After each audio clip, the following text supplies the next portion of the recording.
What's going on, everyone? Welcome back. Today we've got our Week 2 fantasy football wide receiver starts and sits for every single matchup, so make sure to tune in if you enjoy. Hit that like button, subscribe, give us a follow on Twitter at AllDayPigskin to continue interacting with us there, and let us hear in the comment section. Do you agree, disagree, along with any other questions you guys might have? We will do our best to answer them all. But with that being said, let's get right into it. Today's video is brought to you by DraftKings. The football season is officially kicked off, and teams are celebrating their first wins of the season while others are revisiting their game plan. Whether your team won or lost in Week 1, DraftKings Sportsbook, an official sports betting partner of the NFL, is giving you a shot at an easy W. New customers, all you have to do is bet $5 on any NFL wager, and you'll instantly receive $200 in free bets. That's right. DraftKings is giving all new customers $200 in free bets when they place any $5 or more wager on the football team of their choosing. Plus, with same-game parlays, you can combine multiple bets from the same game to give yourself a shot at an even bigger winnings all season long.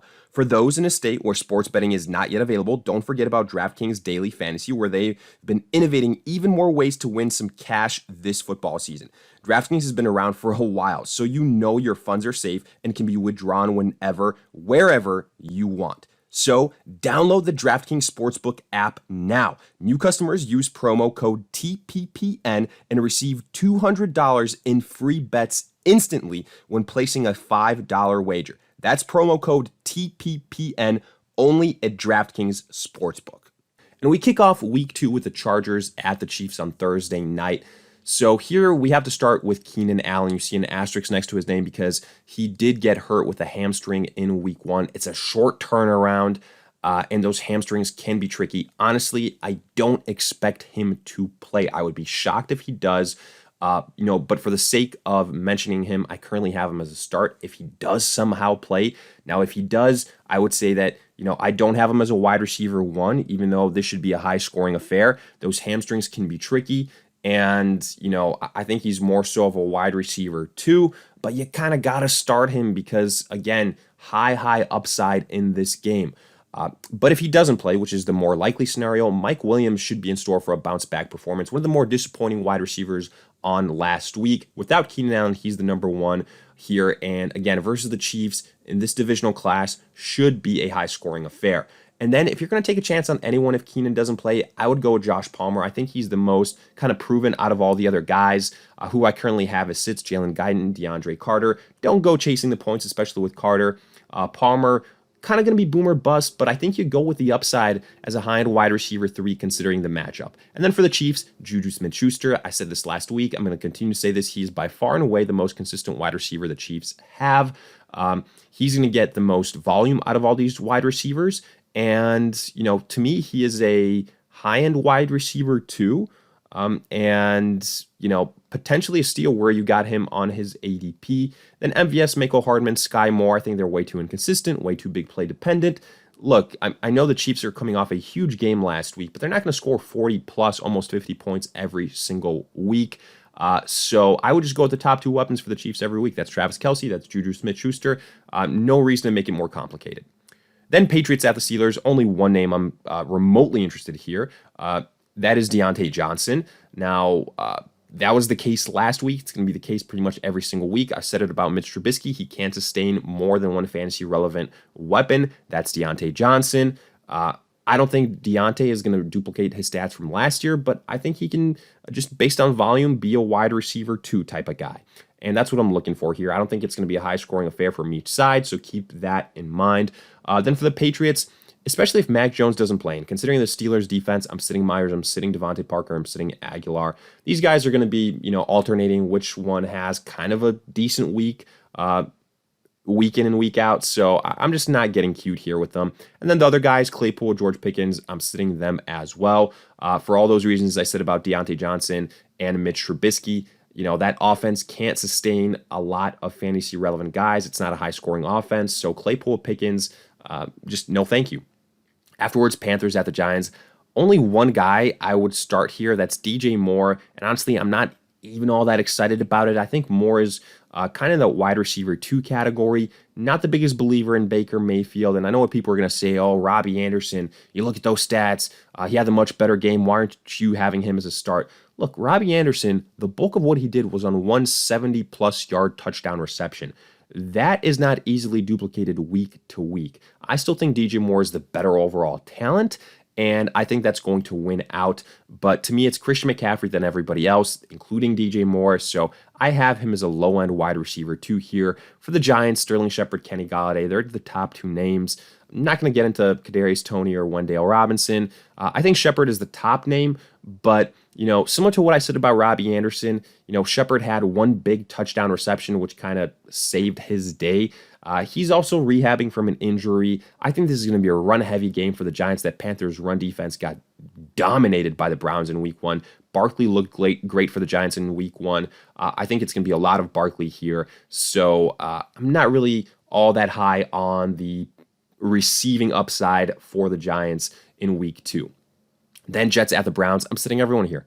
It's as simple as that. For the Jets, Elijah Moore, Corey Davis, Garrett Wilson. The reason I say that more so than anything, I think it's a product of Joe Flacco. Because Flacco is the type of guy, he's the veteran that's going to take whatever you give him. And that means short dink and dump passes to your running backs, like we saw a bunch from him last week. That means whoever's open, Corey Davis, Elijah Moore, Garrett Wilson, he's going to go to those guys. So there isn't necessarily a number one dude, in my opinion, on this offense. Maybe that changes when Zach Wilson returns, but for now, I just don't think that you're going to be consistently getting fantasy points from either one of these guys. 4 or 5 catches for 50 yards, that's tough to get excited about. Then for the Browns, Amari Cooper, Donovan Peoples-Jones, I am sitting. I think this is going to be a run-heavy type of game for the Browns with Nick Chubb and Kareem Hunt, similar to what it was in week 1. Amari Cooper, I had as a sit last week. I'm going to continue to say this. Without Deshaun Watson, tough to get excited about him. I'm just not a believer in Jacoby Brissett. And, DPJ, Donovan Peoples-Jones, kind of intriguing. Let's see how he does here in week 2. If, he's kind of that big physical guy that gets a lot of targets in the short intermediate routes, maybe we can have a conversation about him being the number 1 wide receiver for the Browns while Deshaun Watson isn't there. But I need to see it just in more than one game. For now, though, I'm sitting both of them. Then Colts at the Jaguars. I'm starting Michael Pittman. We were saying that he could be one of the breakout wide receivers of this season, and wouldn't you know it, he kind of delivered on that in week 1. I know it's only one performance, but Matt Ryan, the quarterback improvement, this bad Jaguars defense, Pittman should be in store for another really good performance. I have him as a low-end wide receiver 1. Then for the Jaguars, Christian Kirk, hand up. I did not see that type of performance from him. He got a ton of volume, and, the Jaguars actually utilized him the way that they paid him, which is kind of crazy. But I think he's going to continue this trend. I don't think he's going to get 10-plus targets a game, but he should lead these wide receivers. And in PPR formats, he could be a solid low to mid-level wide receiver, too, on a week-to-week basis. So Kirk can be a pleasant surprise. Then Zay Jones, Marvin Jones, just not enough belief in them on a week-to-week basis. And then after Michael Pittman, tough to really believe in these other Colt wide receivers, especially with Jonathan Taylor and Naheem Hines there with this rushing attack versus Jaguars defense. Afterwards, we're going to go to the Dolphins at the Ravens. You start Tyreek Hill, you start Jalen Waddle. Hill got a lot of volume in week 1, and I think it's going to have to be the case again here. I think he's going to be, out of this duo, kind of in that low-end wide receiver 1 category, potentially high-end wide receiver 2, and then Waddle is going to be a touchdown-dependent wide receiver 2. He's going to be, second fiddle to Tyreek. For the Ravens, I'm sitting Devin Duvernay, even though he's probably going to be a hot commodity here on waivers. But again, don't go chasing the touchdown upside from week 1. He had just a couple of catches, 2 touchdowns. Now, you might be saying, well, how do you have Rashad Bateman as a start? He had his day saved by a long touchdown. That's true. Only really 2 catches, so tough. But I think he's the better talent. I think that's what this boils down to. I don't think we're going to see multiple fantasy-relevant wide receivers on this offense. It's going to be, Mark Andrews, then another one of these wide receivers. I'm betting on Rashad Bateman. I have him as a low-end wide receiver 2 on the week. Then we go to the Bucs at the Saints. So here, we know that Chris Godwin is hurt. He's going to miss this week. So Mike Evans, really nice upside here. And Julio Jones could be a decent dart throw. He was that next guy up after Chris Godwin. And we'll see. The Saints just got victimized by the Atlanta Falcons, even though the Saints do have the Bucs numbers. So keep that in mind in recent years. But I do think Evans is definitely a guy you want to start. High-end wide receiver 2. Julio Jones could be a decent flex play for the Saints. Michael Thomas, it took until the fourth quarter, but that we saw some vintage Michael Thomas. Now, obviously with Jameis Winston, the type of passer he is, so up and down, you're going to be getting a lot of those type of performances where initially for seemingly a big portion of the game, maybe it's looking like one of these guys is going to bust, and then, a touchdown, some targets, playing from behind kind of saves their game. But I think Michael Thomas is the guy that you go with in this offense. I have him as a high-end wide receiver too. And then Jarvis Landry, if he continues to get the type of volume that he did and is just the clear-cut number 2 wide receiver, I think he can be a solid PPR flex, kind of a high-end wide receiver 3. And then I'm not getting too cute here with the wide receiver 3s on the respective teams, Russell Gage, Chris Olave. I have them as sits. Afterwards, Commanders at the Lions. I'll start Terry McLaurin, even though I'm not going to lie, a little bit worried about his usage in week 1. I was hoping he'd get a lot more volume, but he did have a touchdown, so that was nice. Curtis Samuel, though, I did not expect for him to get that volume that he did. And he also got some run out of the backfield.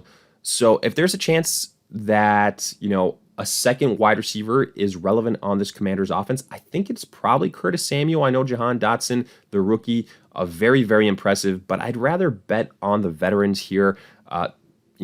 We'll see how this plays out. I think versus this Lions defense, there is high scoring upside, so that's why I have McLaurin and Curtis Samuel. I think that McLaurin is a mid-level wide receiver 2, and then Curtis Samuel, high-end wide receiver 3. For the Lions, Amon-Ra St. Brown. He got a lot of volume versus the Eagles. I think this can be a sneaky high-scoring game. I have him as a mid-level wide receiver 2. I still think this offense, it's Hawkinson, it's Brown, it's DeAndre Swift, and then afterwards, you're asking too much from Jared Goff to have fantasy-relevant guys. That's why I have DJ Chark as a sit, even though he did have a touchdown. I think he's way, way too touchdown dependent. The volume going St. Brown's way kind of indicated that as well. He's the clear-cut number 1 wide receiver on the team. So DJ Chark as a sit. Afterwards, Seahawks at the 49ers. I have DK Metcalf as a start, but I wouldn't do it unless you have to, because I think the main reason why you're starting him is volume. It's purely based on volume. Geno Smith, we saw it versus the Broncos. If you're not in a PPR league, I would say don't start DK Metcalf or Tyler Lockett because, getting force-fed 7, 8 catches, but them only being for 40 or 50 yards, that ain't all that great. So in standard formats, I would sit all the Seattle wide receivers. In PPR, I view Metcalf as a low-end wide receiver 2, even in the high-end wide receiver 3 category. For the 49ers, Deebo Samuel. That's the guy I'm going with. Now, look, we're not going to have that insane rain game with the 49ers like they did versus the Bears every single week. So I do expect a bounce back from these pass catchers, but I still don't believe in Trey Lance as a passer of the football. If George Kittle returns, I would also sit Brendan Ayuk. That's why you have him as a sit there. But honestly, even if Kittle doesn't return, I think that it's Deebo Samuel. I think it's Trey Lance running, and then one of those running backs. I don't believe in too many of these other pass catchers with Trey Lance under center. Afterwards, Falcons at the Rams. I'll start Drake London.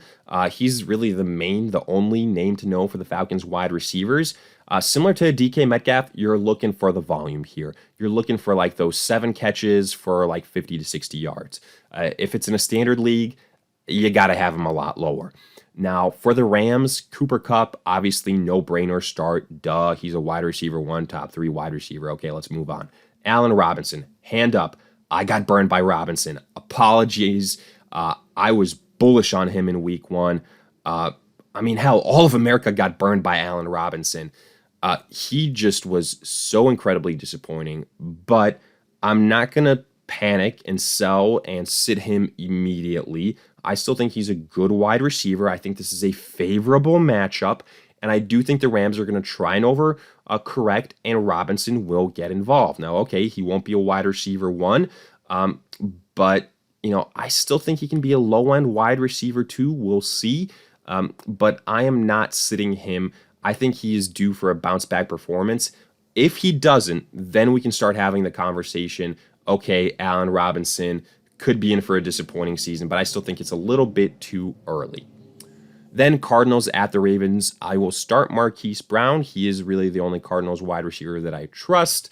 And that's that. I think this could be a high-scoring affair. I think he's going to be a little bit more involved than he was in Week 1. So I have him as a mid-level wide receiver 2 on the week. For the Raiders, I mean, Devontae Adams, 17 targets. Are you freaking kidding me?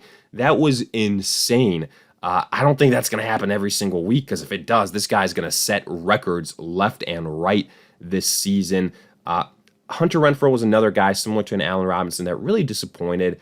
I'm going to say the same thing I said about Allen Robinson about Hunter Renfrow. I'm going to give him one more chance. I think this is a high-scoring potential type of game, and I don't think Devontae Adams is going to see 17 targets every single week.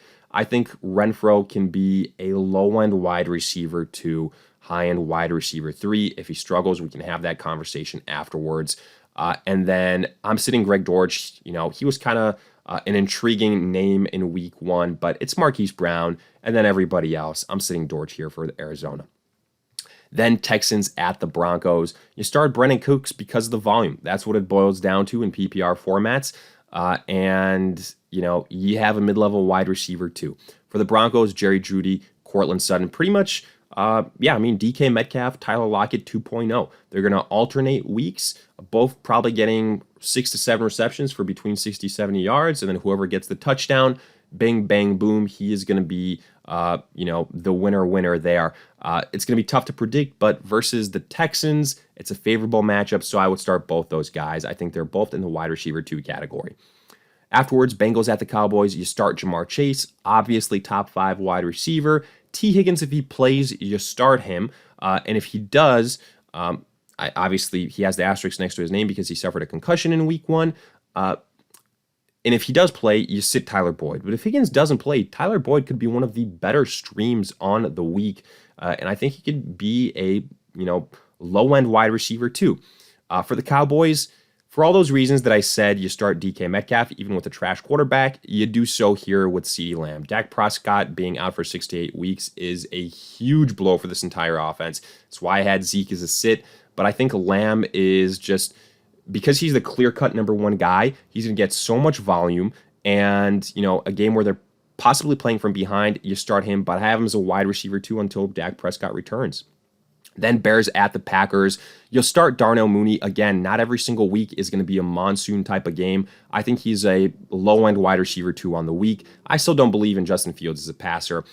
For the Packers, if he plays, you go with Allen Lazard. He's a guy that didn't play in Week 1, but I think he's going to be the clear-cut target for Aaron Rodgers when he does play. It was clear to see he doesn't trust the other wide receivers on this team, and he desperately needs a guy that he can trust. So if Lazard plays, then I think he can be a mid to high-end wide receiver too. If he doesn't, I wouldn't get too cute here. I think it's going to be the running backs that are featured, and just going to be too hard to predict with the wide receivers. So I have Watson and Watkins as a sit. Then Titans at the Bills. You start Kyle Phillips and Treylon Burks. I think they can have some decent upside. Phillips was kind of impressive. In fact, maybe emerging as the wide receiver 1 for the team. I'm not impressed by Treylon Burks, but I think this matchup, he could have some upside because I think the Titans are going to have to focus on the pass versus, the run in this game. So keep that in mind. Both those guys, though, I think low on wide receiver 2s at best. Phillips has the higher upside. For the Bills, Stephon Diggs, Gabe Davis. Diggs, going to be a top 10 wide receiver. Gabe Davis, I think he's in the mid-level wide receiver 2 category. And then you sit Robert Woods and Jamison Crowder, kind of the next guy wide receivers for this respective matchup.